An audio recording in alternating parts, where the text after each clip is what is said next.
अभी ऑर्डर तो हमारे पास आया नहीं है, तो उस पर हम कुछ कह नहीं पाएंगे।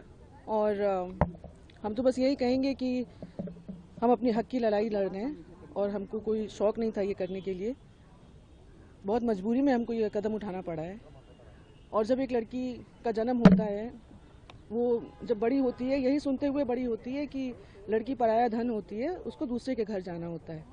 20 साल की उम्र में लड़की की शादी होती है, पर्दा सिस्टम फॉलो करती है वो लड़की, और अपने ससुराल के ढांचे में अपने आप को ढाल लेती है, ये सोच करके कि घर एक मंदिर है और घर को एक मंदिर की तरह बनाना है।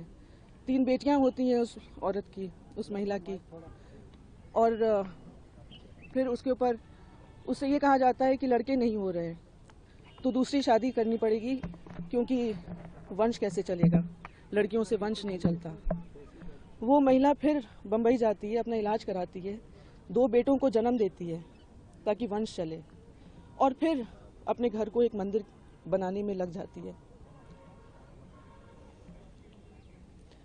उसके बाद बाहरी औरतें घर के अंदर आना शुरू करती हैं, वो विरोध करती है, विरोध करने पर उसको घरेलू हिंसा का सामना करना पड़ता है। और ये कोई नॉर्मल घरेलू हिंसा नहीं, बहुत ज़्यादा घरेलू हिंसा, जहाँ पे अस्पताल तक नहीं भर्ती होने दिया जाता, ट्रीटमेंट नहीं होने दिया जाता, जानो कल की अखबार की सुर्खियाँ ना बने, उसको वापस बुला लिया जाता है बिना ट्रीटमेंट कराए कि घर में ट्रीटमेंट होगा। वो फिर भी चुप रहती है, क्योंकि बच्चों का भविष्य माँ से नहीं पिता से होता है।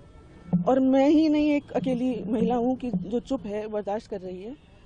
हमारी जैसी बहुत महिलाएं हैं जो चुप रहती हैं, बर्दाश्त करती हैं अपने बच्चों के लिए, अपने घर के लिए। पूर्वज जो बना करके गए घर को समेटने के लिए, बहुत कुछ सहना पड़ता है एक औरत को। फिर गोली चलती है, वो तब भी चुप रहती है। फिर उसको उसके दस्तखत फौज किए जाते हैं, संपत्ति नौकरों के नाम दी जाती है, ड्राइवर के नाम, खाना जो बनाता है उसके नाम, MLC के नाम, अननोन लोगों के नाम, ताकि उसके पास कुछ भी ना बचे। फिर डिवोर्स फाइल किया जाता है, और डिवोर्स के आड़ में इतने सारे केसेस उस महिला के ऊपर थोप दिए जाते हैं। पुलिस प्रशासन उसके अगेंस्ट झूठे FIRs लॉन्च करती है, झूठे चार्जशीट लगाती है, Lucknow police, Delhi police, Uttarakhand police, Uttar Pradesh police. वो औरत एक के बाद एक केसेस में उलझती जाती है।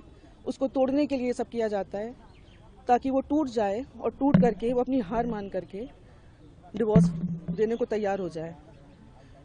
लेकिन हम टूटे नहीं, इनफैक्ट हम और मजबूती से खड़े हुए हैं, और न्यायालय पे हमें बहुत भरोसा है और सच्चाई की जीत होगी।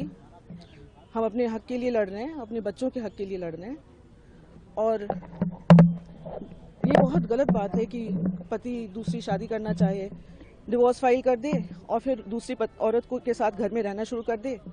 फिर मेरी मदर इन लॉ भी परेशान हो, क्योंकि उनको भी नहीं अच्छा लगता कि कोई और औरत घर में रहे बेटे के साथ। उनको भी घर छोड़ करके, इस बुढ़ापे में उनको भी घर छोड़ करके जाना पड़ता है। हम लोगों को घर में अलाउड नहीं है। हमारा DV जो है बहुत दिनों से स्टे पे था, जुरिस्डिक्शन स्टे पे। डिसाइड होना था कि महिला कोर्ट में चलेगा या PMLA कोर्ट में। अब सुप्रीम कोर्ट ने जो भी फैसला दिया है, अच्छा फैसला दिया है। और क्या फैसला? मैम, आज जो सुप्रीम कोर्ट में आप आई थी, ये कौन सा मामला था? इसमें जो याचिका आपने दायर की थी, उसमें क्या मांग की गई थी? वो हमारे लॉयर आ रहे हैं, वो बता पाएंगे।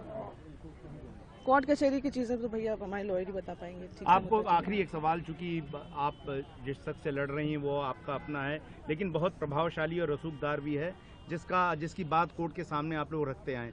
ऐसी स्थिति में जब आपको सबसे देश की ऊंची अदालत में आना पड़ा है, क्या लगता है कि अब न्याय मिलेगा, और क्या वो अभी भी अपने रसूख का इस्तेमाल करके आपके न्याय को बाधित करने की कोशिश करते हैं? भैया